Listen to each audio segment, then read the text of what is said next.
qual en sabem molt poca cosa. Va morir jove, de tuberculosi, a l'edat de 26 anys. I com ens explica en Pellegriaro en un article a La Tralla l'any 1980, i que precisament tenim l'honor de que sigui aquí, en Pele. Que no hagi mort, no?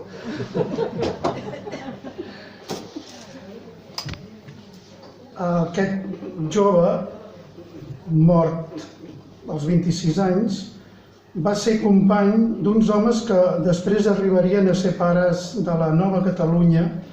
Feu que, malgrat això, de ser company d'aquesta gent, i que feu que el seu treball, el seu treball va quedar com oblidat i escampat. Però és cert també que en el seu poble que Calella no ha fet res per recuperar-lo. En aquest punt voldria recordar la nissaga del Saleta, que provenien de Sant Hilari Sacalm, població que, com Calella en aquells anys, formava part del vescomtat de Cabrera.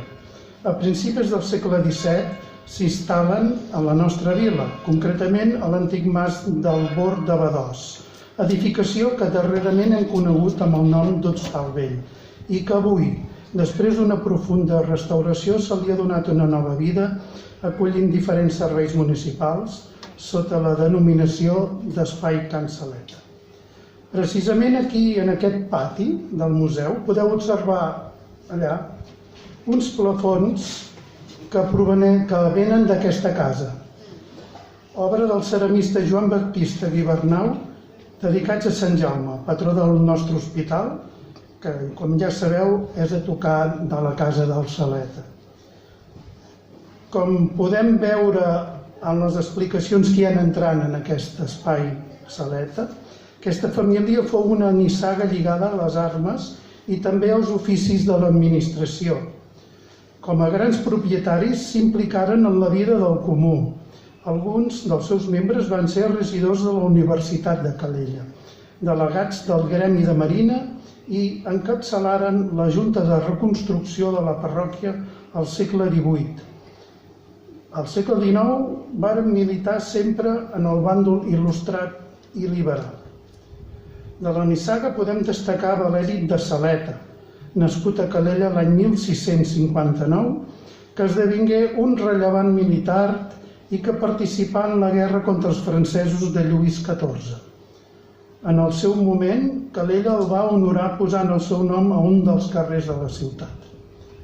També hem de recordar Honorat de Saleta, que era germà precisament d'en Felip, de qui parlarem avui. I d'ell sí que se'n saben moltes coses. Va destacar com a militar, assolint el grau de tinent coronel. Acabades les guerres carlines, es dedicà a la seva principal passió, als estudis científics i les investigacions històriques, essent nomenat acadèmic de la Real Acadèmia de la Història i de la Real Acadèmia de les Bones Lletres de Barcelona. Fou mantenidor dels Jocs Florals de l'any 1884 i autor de nombroses publicacions. Sobre Felip de Saleta hi ha molt poca informació. Cal esmentar els dos treballs existents. Un, precisament, el que he anomenat abans, Pellegriaro, publicat a La Tralla al març del 1980, titulat Aproximació a Felip de Saleta, un poeta calellenc de la Renaixença catalana. I que gràcies com que amb tot això del Covid la biblioteca està tancada, he pogut llegir el text gràcies a que el personal de la biblioteca me n'ha fet unes còpies. L'altre treball és el que ha fet en Josep Camps, publicat en el número 22 de l'Annuari Verdaguer l'any 2014, amb el títol de Felip de Saleta i Cruixent, vida i obra d'un escriptor romàntic gairebé desconegut. I ara és hora ja de presentar el nostre conferenciant, en Josep, nascut a Calella el 1963, doctor en Filologia Catalana, catedràtic de Llengua i Literatura Catalanes a l'Institut La Serra de Mollerussa, professor col·laborador de la Universitat Oberta de Catalunya, és membre de la Societat Verdaguer, de l'Associació Internacional de Llengua i Literatura Catalanes i de la Societat Catalana de Llengua i Literatura. La seva tasca d'investigador i d'editor s'ha centrat en la literatura catalana dels segles XIX i XX, especialment en les figures de Jacint Verdaguer, Àngel Guimerà, Narcís Oller, Josep Carner, Xavier Benguerel, Vicenç Riera Llorca, Domènec de Bellmunt, Rafael Tasis, Manuel de Pedrolo o els germans Ramon i Joan Baptista Xuriguera. Ha publicat diversos llibres, entre els quals destaquen Amb tinta blava, Literatura catalana a les Balears i Pitiüses, Ramon Xuriguera, Biografia, Activitat cultural i literatura, L'espantós és el buit, el desert, Correspondència entre Rafael Tasis i Ramon Xuriguera i Poètiques de viva veu. L'arxiu sonor de poesia de Joan Colomines i Puig, amb Joan Ramon Peny. Com a docent, ha col·laborat durant gairebé 25 anys en l'elaboració de nombrosos manuals de llengua i literatura catalanes per l'ESO i el batxillerat. I fins aquí el que jo us he pogut dir. Ara cedeixo la paraula a en Josep. Bé, bona nit. En primer lloc, agrair als Amics del Patrimoni Històric de Calella haver-me convidat a fer aquesta xerrada sobre en Felip de Saleta. De fet, és la primera vegada que vinc a fer una conferència aquí a Calella i, per tant, allò de jugar a casa de vegades imposa. I a vegades imposa molt. A mi el nom de Saleta no m'era desconegut. Quan jo estudiava a l'institut, anava molt sovint a la biblioteca, llavors la biblioteca era a la carretera, i el carrer justament del darrere, el carrer d'en Saleta. Per tant, clar, ja era un cognom que m'era conegut. Després a casa el meu pare me n'havia parlat d'en Saleta, sobretot m'havia parlat del militar, ell em deia el militar, l'honorat de Saleta. I fa uns anys, jo visc en un poble a prop de Mollerussa, que es diu Miralcamp, em va venir la dèria, les ganes de dir fem alguna cosa sobre algú de Calella. I llavors tenia el Felip de Saleta. Vaig pensar, el Felip de Saleta és un escriptor que les històries de la literatura catalana pràcticament el liquiden amb una sola línia. I era qüestió d'investigar si realment era cert que amb una línia podíem despatxar el Felip de Saleta o hi havia alguna cosa més. En aquests moments que vaig començar a investigar, em va ser de moltíssima utilitat l'article del Pelegrí Haro, que estava publicat a la Tralla. De fet, és un article molt vàlid encara avui dia. I va ser una font molt important per començar a estudiar el personatge d'en Saleta. El que és la meva intervenció intentaré dividir-la en dues parts. Una primera part que plantejaré una mica qui era Saleta, donaré algunes notes biogràfiques sobre Saleta i miraré de parlar de Saleta en el seu context de l'època.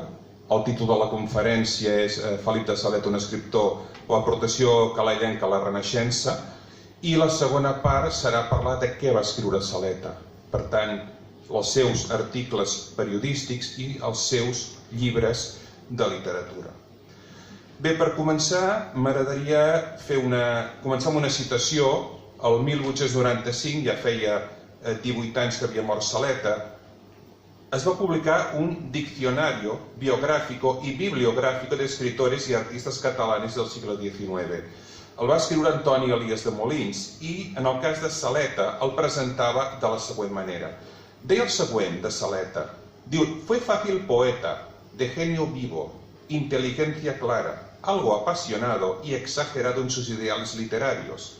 En los pocos años que pudo dedicarse a las letras, pues murió joven, reveló que hubiera ocupado un lugar distinguido en nuestro renacimiento literario. Parla de dues coses, és a dir, ell parla de Saleta com a poeta, però també parla del que és el renaixement literari.